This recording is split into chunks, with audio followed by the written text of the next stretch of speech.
차갑게 식어버린 낡은 장롱 밑동에서 흙먼지가 묻은 검은색 비닐봉지 하나가 발견되었습니다.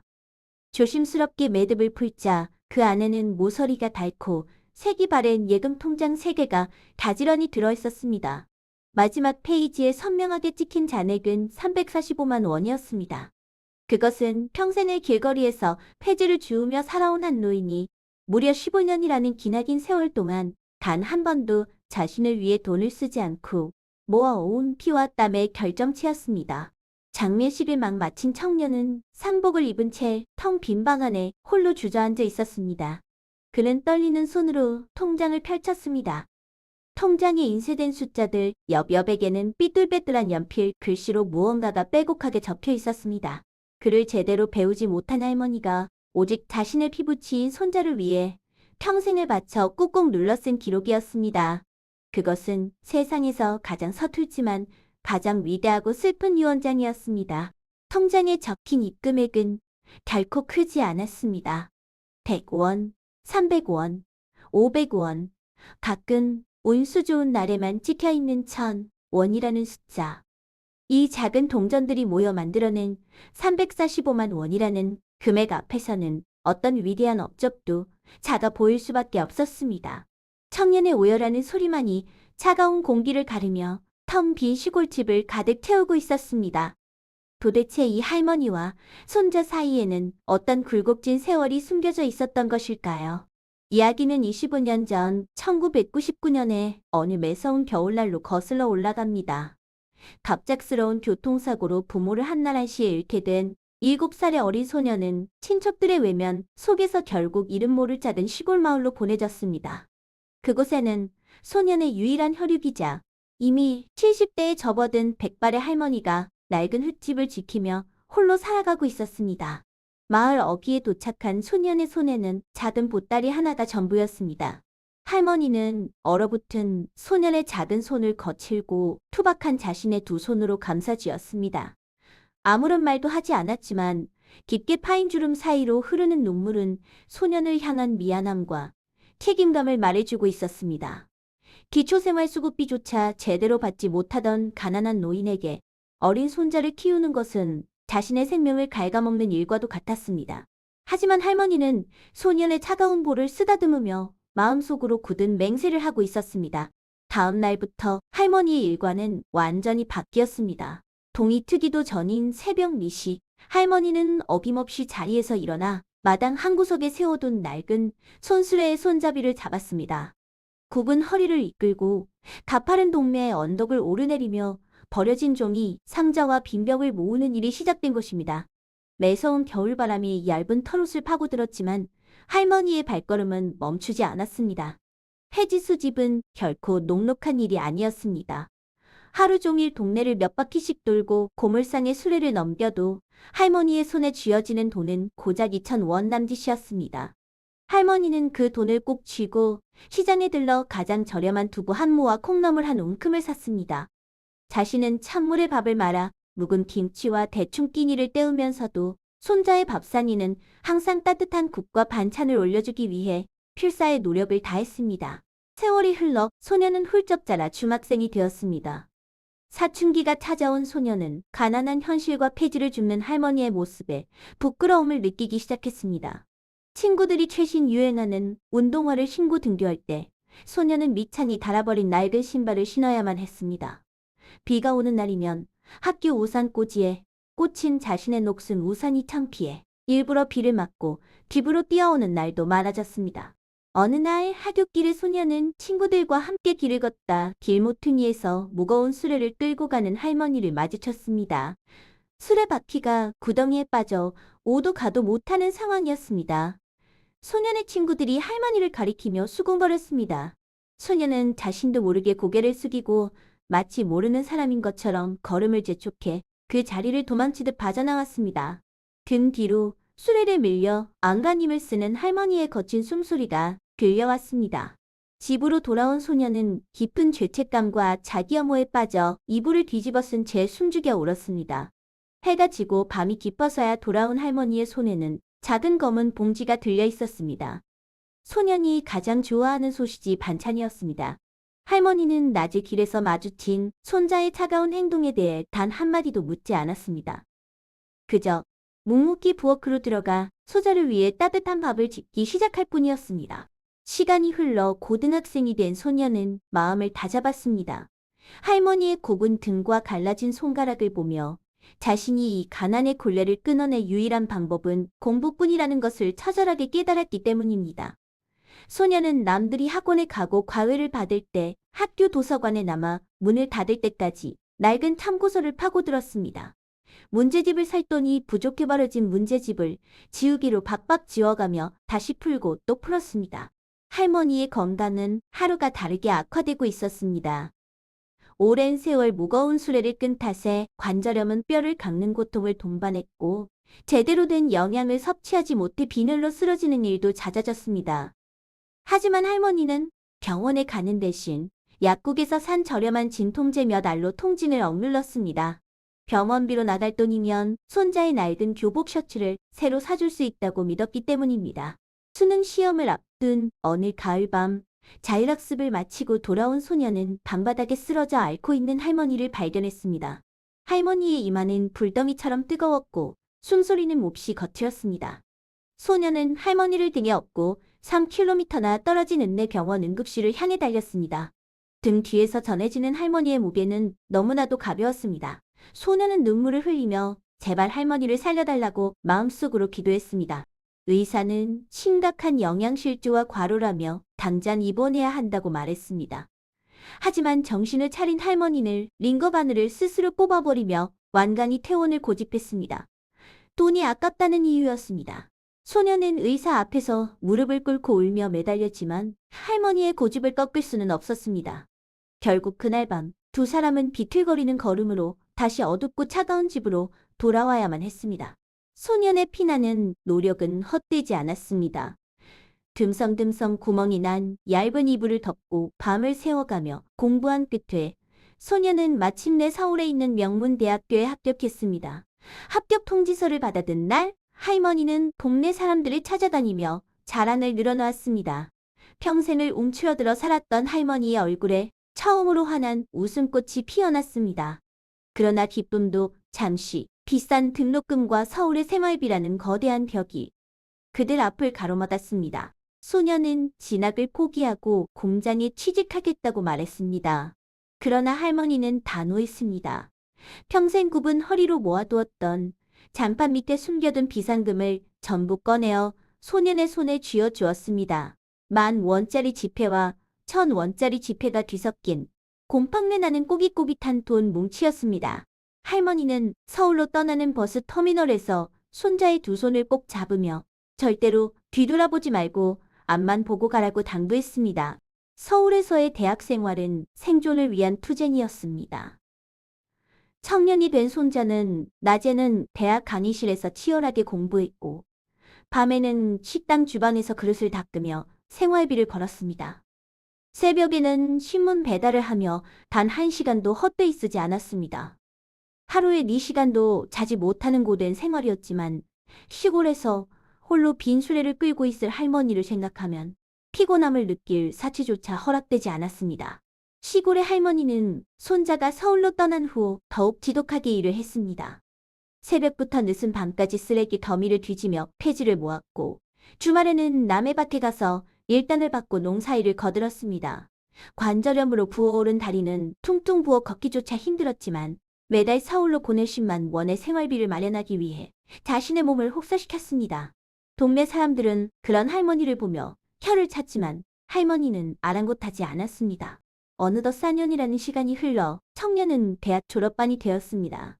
뛰어난 성적과 성실함을 인정받은 그는 국내 최고의 대기업 입사 시험에 도전하게 되었습니다. 서류 전형과 1차 면접을 무사히 통과하고 마침내 최종 임원 면접만을 남겨두게 되었습니다. 합격만 한다면 이제 할머니에게 편안한 여생을 선물할 수 있다는 희망의 청년의 가슴은 벅차올랐습니다. 그는 시골에 있는 할머니에게 전화를 걸어 이 기쁜 소식을 앓는 할머니에게 전화를 걸어 이 기쁜 소식을 알렸습니다. 수화기 너머로 들려오는 할머니의 목소리는 유난히 잠겨 있었지만 손자의 소식에 진심으로 기뻐했습니다.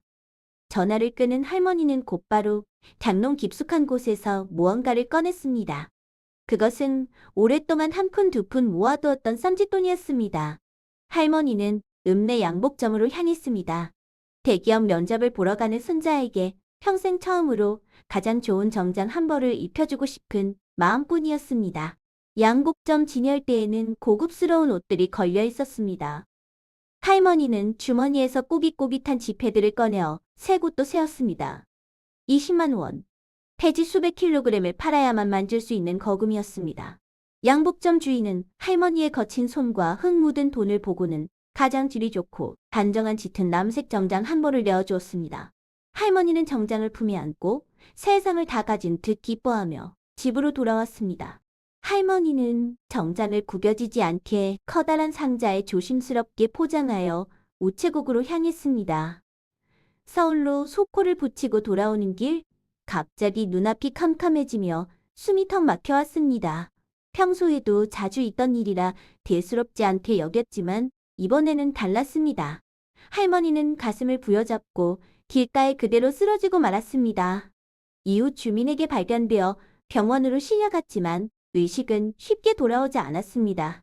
같은 시간 서울에 있던 청년은 소포를 받았습니다. 상자를 열자 단정한 남색 정장과 함께 구겨진 종이 한 장이 들어 있었습니다. 우리 똥강아지 멋지게 입고 꼭 합격해라. 밥 거르지 말고. 삐뚤빼뚤한 글씨로 적힌 할머니의 편지였습니다. 청년은 정장을 품에 안고 소리 없이 눈물을 흘렸습니다. 내일 면접만 잘 치르면 당장 주말에 시골로 내려가 할머니를 모시고 올 계획이었습니다. 다음 날 아침 청년은 할머니가 보내준 정장을 단정하게 입고 거울 앞에 섰습니다. 몸에 꼭 맞는 정장은 청년의 마음을 더욱 단단하게 만들어 주었습니다. 심호흡을 하고 집을 나서려는 순간 요란하게 전화벨이 울렸습니다. 시골 이장님의 다급한 목소리였습니다. 할머니가 위독하여 지금 중환자실에 있다는 청천벽력 같은 소식이었습니다. 청년의 머릿속은 하얗게 변해버렸습니다. 면접장으로 향해야 할 시간이었지만 청년은 주저없이 기차역으로 달렸습니다. 대기업 최종 면접이라는 평생의 기회가 날아가는 순간이었지만 그에게는 면접보다 할머니의 생명이 100만 배는 더 중요했습니다. 기차 안에서 청년은 끊임없이 기도를 올렸습니다. 제발 자신이 도착할 때까지만이라도 버텨달라고. 아직 할머니에게 해드린 것이 아무것도 없다고 오열하며 가슴을 쳤습니다. 기차가 역에 도착하자마자 청년은 택시를 집어타고 병원으로 향했습니다.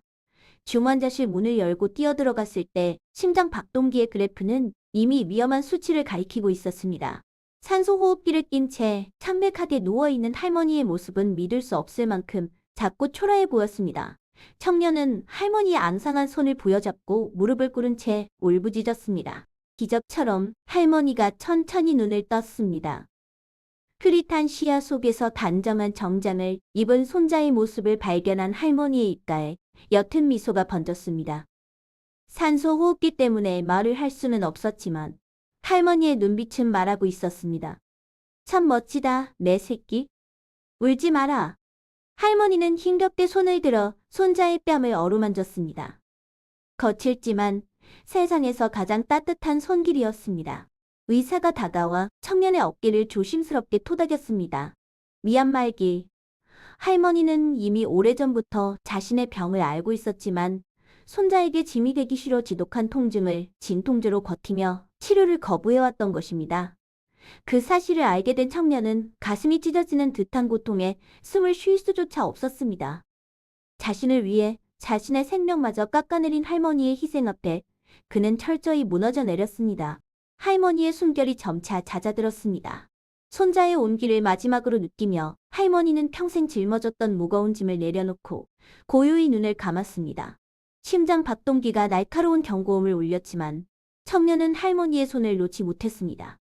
그렇게 할머니는 손자가 세상에서 가장 멋진 모습을 한 그날 손자의 곁에서 평안한 영면에 들었습니다. 병실 안에는 청년의 처절한 통곡 소리만이 메아리쳤습니다. 다시 현재로 돌아옵니다. 장례식을 모두 마치고 홀로 빈집에 남은 청년은 할머니의 유품을 정리하다 발견한 그 낡은 통장을 부여잡고 있었습니다. 통장 여백에 적힌 글씨들을 하나하나 소리내어 읽어 내려갔습니다. 9월 10일 우리 강아지 구두 살 돈 100원. 11월 5일 우리 강아지 장가갈 2,300원. 할머니의 세상은 오직 손자라는 하나의 우주를 중심으로 돌고 있었습니다. 통장의 마지막 페이지, 가장 최근 날짜의 입금 내역 옆에는 이렇게 적혀 있었습니다. 2월 14일, 우리 강아지 양복 사고 남은 돈 1,000원. 이제 우리 강아지 다 컸다. 미안하고 고맙다. 청년은 통장을 가슴에 품고 바닥에 엎드려 짐승처럼 오열했습니다. 할머니가 남긴 345만 원은 단순한 돈이 아니었습니다. 그것은 할머니의 살점이었고 뼈였으며 손자를 향한 숭고한 사랑 그 자체였습니다. 청년은 최종 면접에 불참하여 대기업 입사에는 실패했습니다. 하지만 그는 결코 좌절하지 않았습니다. 할머니가 목숨과 맞바꾸어 지켜낸 자신의 삶을 결코 헛되이 낭비할 수 없었기 때문입니다. 그는 다시 신발끈을 고쳐매고 밤낮 없이 노력하여 마침내 자신의 전공을 살린 유망한 벤처 기업에 당당히 입사하게 되었습니다. 할머니가 사주신 남색 정장은 그의 첫 출근길을 빛내주었습니다. 세월이 흘러 청년은 성공한 기업의 임원이 되었습니다. 그는 할머니의 이름으로 장학재단을 설립하여 자신처럼 가난하고 소외된 아이들이 꿈을 포기하지 않도록 후원하기 시작했습니다. 매년 수십 명의 아이들이 할머니의 이름이 새겨진 장학금을 받으며 새로운 희망을 품고 세상으로 나아갔습니다. 할머니가 남긴 작은 통장의 345만 원은 이제 수백, 수천만 원의 가치로 세상에 따뜻한 빛을 비추고 있습니다. 그의 집무실 한편에는 화려한 상패와 트로피 대신 낡은 액자 하나가 소중하게 놓여 있습니다. 그 안에는 빛바랜 345만 원짜리 예금 통장의 마지막 페이지가 복사되어 들어 있습니다. 그는 중대한 결정을 내리거나 시련이 닥칠 때마다 그 액자를 바라봅니다. 그러면 굽은 허리로 수레를 끌던 할머니의 모습과 투박하지만 따뜻했던 할머니의 손길이 자신을 어루만져주는 것을 느낄 수 있습니다. 우리는 매일 수많은 숫자에 둘러싸여 살아갑니다. 누군가에게 345만 원은 한 달치 월급일 수도 있고 혹은 하룻밤의 유흥비일 수도 있습니다. 하지만 한평생을 희생하여 만들어낸 노인의 345만 원 앞에서는 세상의 어떤 가치도 무의미해집니다. 진정한 사랑은 크기나 화려함에 있는 것이 아니라 자신의 모든 것을 기꺼이 내어줄 수 있는 그 마음의 깊이에 있다는 것을 이 이야기는 조용히 말해주고 있습니다. 혹시 지금 여러분의 곁에도 당연하다는 듯이 희생하고 있는 누군가가 있지는 않습니까? 부모님 혹은 조부모님의 주름진 손을 잡아본 지다 언제인지 한번 떠올려 보시기 바랍니다. 시간은 결코 우리를 기다려주지 않습니다. 늦기 전에 그들의 거친 손을 잡고 사랑한다는 말 한마디를 전해보는 것은 어떨까요? 오늘 전해드린 이야기가 여러분의 가슴 속에 작지만 따뜻한 불씨 하나를 남겼기를 바랍니다. 이 감동적인 실화가 여러분의 마음에 잔잔한 여운을 남겼다면 잊혀져가는 따뜻한 이야기들을 더 많은 분들과 나눌 수 있도록 채널 구독과 좋아요를 부탁드립니다. 여러분의 작은 응원 하나하나가 춥고 외로운 세상을 조금 더 따뜻하게 만들어가는 큰 힘이 됩니다. 다음 시간에도 우리 삶을 울리는 진실하고 깊이 있는 이야기로 다시 찾아오겠습니다. 함께 해주셔서 진심으로 감사합니다.